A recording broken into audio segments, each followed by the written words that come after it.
জরুরি অবস্থা এই একটি সিদ্ধান্তেই বদলে যেতে পারে পুরো দেশের চিত্র।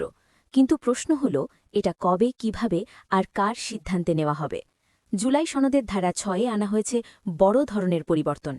আগে যেখানে অভ্যন্তরীণ গোলযোগ দেখিয়ে জরুরি অবস্থা ঘোষণা করা যেত, এখন সেই জায়গায় বসানো হয়েছে আরও স্পষ্ট শব্দ: রাষ্ট্রীয় স্বাধীনতা, সার্বভৌমত্ব ও অখণ্ডতার প্রতি হুমকি, অথবা মহামারী কিংবা প্রাকৃতিক দুর্যোগ। অর্থাৎ ইচ্ছে মতো নয়, বাস্তব সংকট না হলে জরুরি অবস্থা ঘোষণা করা যাবে না।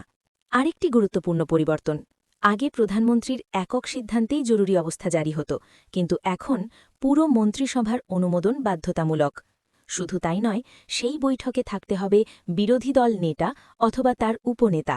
মানে এখন সিদ্ধান্ত হবে আরও স্বচ্ছ, আরও গণতান্ত্রিক।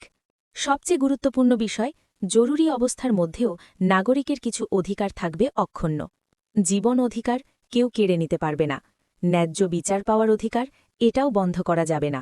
অর্থাৎ জরুরি অবস্থা মানেই সব অধিকার শেষ, এই ধারণা এখন বদলে যাচ্ছে।